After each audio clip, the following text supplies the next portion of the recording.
You know, every single breath we take is filled with this invisible world. And in that world, some of our oldest and most dangerous enemies travel completely silently. So today, we're going to make the invisible visible. We're going to dive into the detective story of how we even learn to track airborne diseases, look at the incredible global systems we've built to fight them, and face the brand new challenges that are on the horizon right now.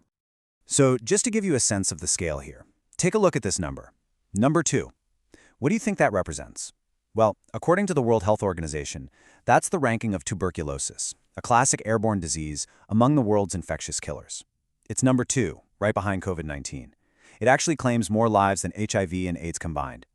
It's a pretty stark reminder of just how powerful these invisible threats really are. So that really begs the question, right? What is it that makes these things so darn persistent? And how have we actually learned to fight back? Well, to answer that, we've got to step back in time and become scientific detectives ourselves. Let's start with the history. For centuries, the how of sickness was just this terrifying mystery. We're going to look at the key breakthroughs that finally cracked the transmission code. Okay, so way back, it all started with this kind of spooky idea called the miasma theory, basically the belief that diseases just came from bad air.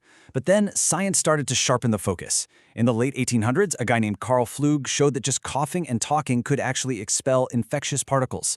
Then in the 1930s, William and Mildred Wells came along and delivered a physics-based framework that would change public health forever. And they did it by making one absolutely crucial distinction. So the Wells team figured out there were 2 culprits. First, you've got these larger respiratory droplets. They're heavy, they fall to the ground pretty fast, and they don't travel very far. But then there's the second, much trickier one, the smaller aerosols. These things are so tiny they can just hang suspended in the air for hours, kind of like smoke, and they can travel way, way further. This single distinction, it's fundamental to everything from how we design ventilation systems to our recommendations for masks. All right, so once we understood the science, the next challenge was just scale. How do you monitor an invisible threat that can cross an ocean just as easily as a person can? Well, you build a global watchtower. And one of the best examples of this has to be the Global Influenza Surveillance and Response System, or GISRS for short. The easiest way to think about it is like a global weather service, but instead of tracking hurricanes and storms, it's tracking viruses. It's this massive, coordinated effort to see what's out there, where it's headed, and how it's changing in real time. So how does this viral weather service actually work? Well, it's basically a 4-step process. First, you have over 150 labs in 127 countries constantly collecting samples on the ground. Second, they share around 20,000 of those virus samples every single year with the World Health Organization. Third, the WHO analyzes this just mountain of data to spot trends and risks. And finally, and this is the real payoff, based on all that, the WHO recommends which strains should go into the next flu vaccine. It is a truly planetary-scale defense system in action. But it's not just about global cooperation.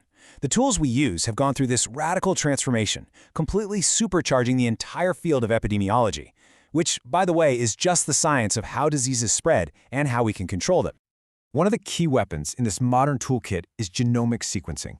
This tech lets scientists read the entire genetic code of a virus. It's basically like creating a super detailed family tree.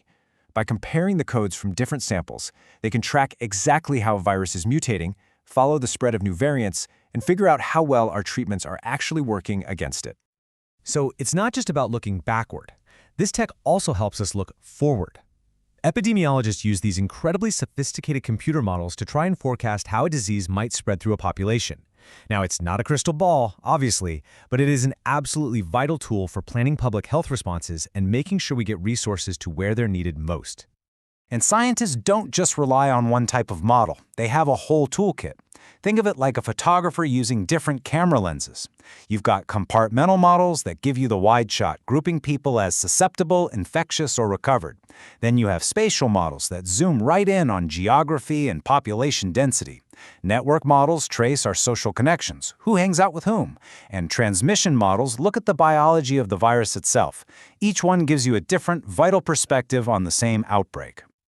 Okay, so we've got this incredible history, we've got this amazing technology, but the fight is, well, it's far from over. The modern battlefield is seriously complex, and we're facing challenges that are just as much social as they are scientific. One of the biggest modern challenges is the idea of the super spreader. These are people who, for various reasons, infect a disproportionately large number of other people. And here's the really, really tricky part.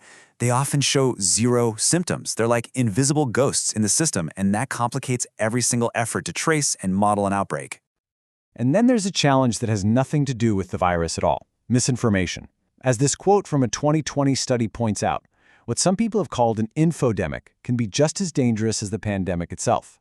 Rumors and bad information can create mistrust and panic, and they can lead people to completely ignore life-saving guidance. It makes the job of public health officials infinitely harder. And these hurdles are just so persistent and varied. We're dealing with asymptomatic carriers spreading a disease without ever knowing they're sick, or battling the rise of antimicrobial resistance, which is creating these terrifying, untreatable superbugs. We constantly have to monitor for zoonotic spillover, that's diseases jumping from animals to humans, and all the while the viruses themselves are constantly evolving, forcing us into this perpetual race to keep our vaccines and treatments effective. So all of this leaves us with a final, really critical question. In a world like ours, where an outbreak in one city can cross the globe in a day, how do we actually protect our collective health from threats we literally can't even see? Answering that, well, that's the defining public health challenge of our time.